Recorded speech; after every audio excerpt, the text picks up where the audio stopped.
بسم اللہ الرحمن الرحیم، السلام علیکم۔ امید کرتا ہوں آپ سب لوگ خیر خیریت سے ہوں گے۔ جیسا کہ آپ کو معلوم ہے، پشاور زلمی ورسز ملتان سلطان میچ ہو چکا ہے اور اس میں ملتان سلطان جو ہے کامیاب ہو چکا ہے۔ جس طرح کی ان کی کنسسٹنسی چل رہی ہے وننگ میں، وہ دوبارہ برقرار رہی ہے۔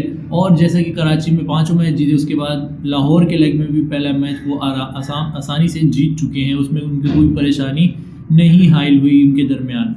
تو یہاں پر کیا ایسا ہوا کہ ملتان سلطان جیت گئے؟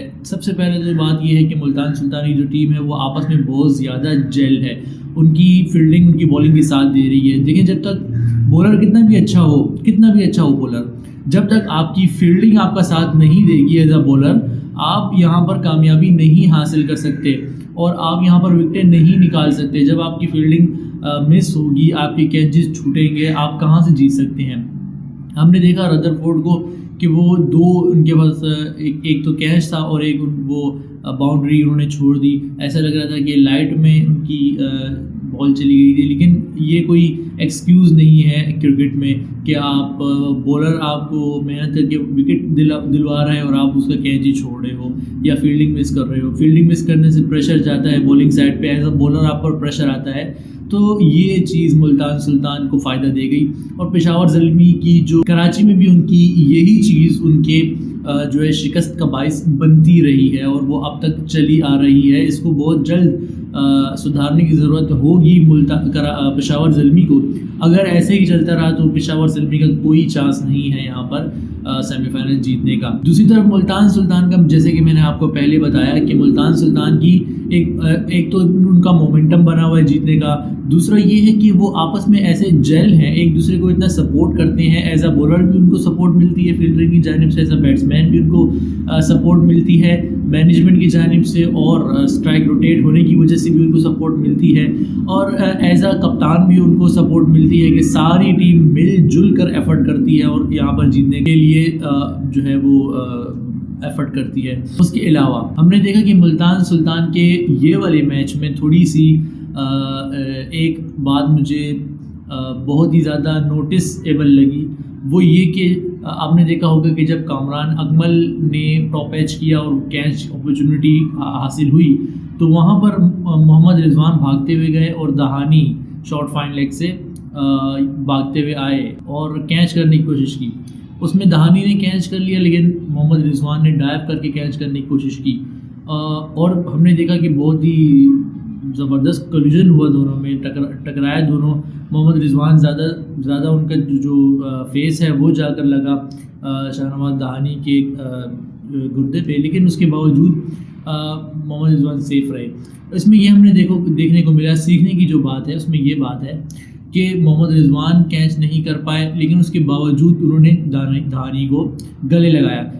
یہ اگر دوسرے کسی میچ میں ہوتا یا ہمارے محلے کے کسی میچ میں ہوتا تو کیچ ہونے کے باوجود بھی ہم دوسرے کو بول رہے ہوتے کہ تو کیوں میرے کیچ میں آ رہا ہے، تو کیوں بیچ میں آ رہا ہے، میرا کیچ ہے تو کیوں بیچ میں آ رہا ہے۔ تو یہ دیکھنے کو ہمیں نہیں ملا۔ اس سے معلوم پڑتا ہے کہ کتنے زیادہ جیل ہیں یہ آپس میں، اور محمد رضوان کو اس کا کریڈٹ جاتا ہے کہ وہ پوری ٹیم کو جیل رکھتے ہیں، پوری ٹیم کا مورال ہائی رکھتے ہیں۔ ہارنے کے باوجود، مشکلات کے باوجود، اگر ٹیم پر پریشر بھی ہو تو محمد رضوان کے ہونے کی وجہ سے وہ پریشر ڈھل جاتا ہے۔ اگر انڈیویجول پرفارمنس کی بات کر لیں تو یہاں پر ملتان سلطان کے لیے شان مسعود جو ہے وہ شان اعظم بن کے آئے ہوئے ہیں، اور شان مسعود جو ہے شان سے چمک رہے ہیں۔ یہاں پر ملتان سلطان کے لیے شان مسعود نے دوبارہ 50 بنائی ہے اور ملتان سلطان کی جیت میں اہم کردار ادا کر کے مین آف دا میچ قرار پائے ہیں۔ 68 رن بنائے ہیں انہوں نے 49 گیندوں پہ، بہت ہی مارولس اننگ انہوں نے کھیلی ہے۔ اس کے بعد جو ہے ان کا نام بھی پاکستانی ٹیسٹ اسکواڈ میں آ گیا ہے، اور مجھے لگتا ہے پاکستان کی ODI اسکواڈ میں بھی ان کا نام آ جائے گا، اور T20 میں مجھے لگتا ہے نہیں آ پائے گا، کیونکہ T20 ہماری جو ٹیم ہے وہ پہلے سے بنی ہوئی ہے، ہمارے سارے کمبینیشنز بنے ہوئے ہیں۔ T20 میں مجھے نہیں لگتا کہ شان مسعود کا نام آئے گا، اور آنا بھی نہیں چاہیے کیونکہ وہاں پر ٹیم ہماری بنی ہوئی ہے، کچھ اس کو چھیڑنے کی بالکل ضرورت نہیں T20 کو۔ ہاں، ایکسپیریمنٹ ہمارے ODI اور ٹیسٹ میں ہو سکتے ہیں، شان مسعود یہاں پر عابد علی کی جگہ اوپننگ کر سکتے ہیں۔ بہرحال وہ ہمارا ٹاپک نہیں ہے، وہ جب میچ ہوں گے تب ہم بات کریں گے اس کے اوپر۔ لیکن ایک اور اہم خبر یہاں پر ہمیں دیکھنے کو ملی ہے کہ ICC نے اپنی ODI رینکنگ، جو تازہ ترین رینکنگ ہے، اس کو جاری کر دیا ہے، اور اس کے مطابق اب بھی Babar Azam number 1 ODI batsman ہے ICC رینکنگ کے مطابق. وراٹ کوہلی کا دوسرا نمبر ہے, پھر اس کے بعد روہت شرما ہے, پھر کوئنٹن ڈی کاک ہیں, اس کے بعد ایرن فنچ ہے, پھر بیسٹو ہیں, 7ویں نمبر پہ ڈیوڈ وارنر ہے, 8ویں نمبر پہ ساؤتھ افریقہ کے وینڈر ڈیوسن ہیں, 9ویں نمبر پہ ہمارے فخر زمان آ چکے ہیں. یہ بڑی اچھی بات ہے کہ پاکستان کے 2 پلیئرز یہاں پر ODI رینکنگ میں آ گئے ہیں. فخر زمان 9ویں نمبر پہ آ گئے ہیں اور 10ویں نمبر پہ جوئل روٹ آ گئے ہیں. یہ ہمارے لیے بہت ہی فخر کی بات ہوگی کہ فخر زمان ہمارے فخر کے ساتھ ICC کی ODI رینکنگ میں بہت ہی اوپر آ چکے ہیں, 9ویں نمبر پہ آ چکے ہیں. اس کے علاوہ مجھے امید محمد رضوان سے بھی ہے کہ وہ بھی T20 کی طرح ODI میں بھی ٹاپ 10 میں ضرور حاضر ہو جائے. ان کی یہاں پر بھی ضرورت پڑے گی. ODI کے جو ٹاپ 10 ICC رینکنگ ہے وہاں پر ان کی ضرورت پڑ جائے گی. اس کے علاوہ ایک بہت ہی بڑی خبر اور بہت ہی حوصلہ افزا خبر پاکستانی شائقین کے لیے, پاکستانی کرکٹ کے لیے ہے, اور وہ یہ ہے کہ جیسا کہ آپ کو پتہ ہے کہ آسٹریلیا نے اپنی اسکواڈ اناؤنس کر دی ہے اور فل اسٹرینتھ اسکواڈ یہاں پر اناؤنس کی ہے.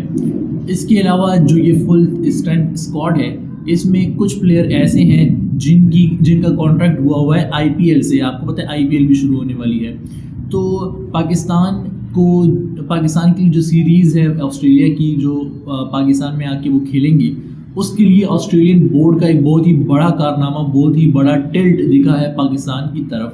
انہوں نے IPL کے لیے اپنے پلیئرز کو ریلیز نہیں کیا, حالانکہ انہوں نے اپلیکیشن دائر کی ہوئی تھی کہ ہمیں IPL کے لیے جانے دیا جائے, لیکن آسٹریلین بورڈ نے یہاں پر ان کو IPL کے لیے الاؤ نہیں کیا اور پاکستانی سیریز کے لیے ان کو کہا کہ آپ پہلے پاکستان کی سیریز کھیلیں, جو آپ کی نیشنل ڈیوٹی ہے وہ نبھائیں, اس کے بعد آپ یہ IPL کھیلیں. حالانکہ ایسا ہوتا نہیں ہے. اگر کوئی ایسا دیکھ رہا ہے یہ ویڈیو جو انٹرنیشنل پولیٹکس کو جانتا ہو تو وہ اس کے لیے بہت ہی حیران کن بات ہوگی, چونکہ میں تھوڑی سی انٹرنیشنل پولیٹکس کو بھی جانتا ہوں اور نظر رکھتا ہوں, تو اس لیے میرے لیے بہت ہی حیران کن یہ بات تھی, کیونکہ جو آسٹریلیا ہے وہ امریکہ, انڈیا اور کینیڈا, برطانیہ, یہ ان بلاک میں ہے, اور پاکستان کا جو ہے وہ الگ بلاک ہے. لیکن یہ پاکستان کی خارجہ پالیسی کا بہت ہی بڑا مثبت رزلٹ آیا ہے کہ آسٹریلیا نے اپنی فل اسٹرینتھ اسکواڈ بھیجا ہے اور IPL کے لیے ان کو الاؤ نہیں کیا. اب یہ سوال پیدا ہوتا ہے کہ اگر یہ آسٹریلیا ہمارے بلاک کا ہے ہی نہیں, ہمارے اپوزٹ بلاک کا ہے, تو انہوں نے کیوں فل اسٹرینتھ اسکواڈ بھیجی IPL. انڈیا کی جو IPL ہے وہ اپنے سیم جو بلاک ہے اس کنٹری کے ساتھ کیوں ایسا کیا, کیوں ایسا غداری کی؟ تو اس کا آنسر ہمیں رمیز راجہ کے ایک پرانے اسٹیٹمنٹ سے مل جائے گا, جب انہوں نے نئے چیئرمین جب بنے اور نیوزی لینڈ جو ہے وہ پل آف کر گئی, ہمارے کو دھوکہ دے گئی, پھر اس کے بعد انگلینڈ نے بھی منع کر دیا, تو اس وقت رمیز راجہ صاحب نے ایک بہت ہی بڑا اسٹیٹمنٹ دیا تھا اور بہت ہی زیادہ ویلیوبل اسٹیٹمنٹ دیا تھا, جس کے اوپر اگر پاکستانی ٹیم نے عمل کیا تو یہ حال ہوگا. انہوں نے کہا تھا ہمارے ساتھ ہماری ویلیو بڑھے گی. انہوں نے کہا تھا کہ پاکستانی ٹیم اگر بہت اچھا پرفارمنس کرے, بہت ہی اچھی پرفارمنس کرے, دنیا کو بتائے کہ بھائی جان ہم ورلڈ کپ جیتی ہوئے نیشن ہیں, ہم ICC چیمپئنز ٹرافی جیتی ہوئی نیشن ہیں, ہم ایشیا کپ جیتی ہوئی نیشن ہیں, ہم ICC کے تمام ایونٹس جیتے ہوئے نیشن ہیں, ہم ایشیا کپ جیتے ہوئے ہیں, ہم دوسری تمام چیزیں جیتے ہوئے ہیں, ہم نے جو ہے وہ بہت ہی پہلے اور بہت ہی پرانی کرکٹ کھیلنے والی نیشن ہے. تو آپ ہمارے ساتھ ایسے نہیں کر سکتے, ہم اپنی جو ہے پرفارمنس سے آپ کا منہ بند کریں گے. اور رمیز راجہ صاحب نے یہ بھی کہا تھا کہ آپ اگر پرفارمنس سے ان کا منہ جب بند کریں گے تو ان کا منہ جب کھلے گا تو یہ آپ کے اپوزٹ نہیں کھلے گا, آپ کے حق میں کھلے گا, اور ایسا ہی دیکھنے کو ہمیں مل رہا ہے. انہوں نے کہا تھا کہ آپ اگر ایسی پرفارمنس دیں گے کہ دنیا چونک جائے تو ہر کوئی آپ سے کھیلنا چاہے گا, ہر کوئی پاکستان آنا چاہے گا. تو اس کا جو ہے رزلٹ آج ہمیں مل رہا ہے, ان کی بات جو ہے وہ سچ ثابت ہوئی ہے.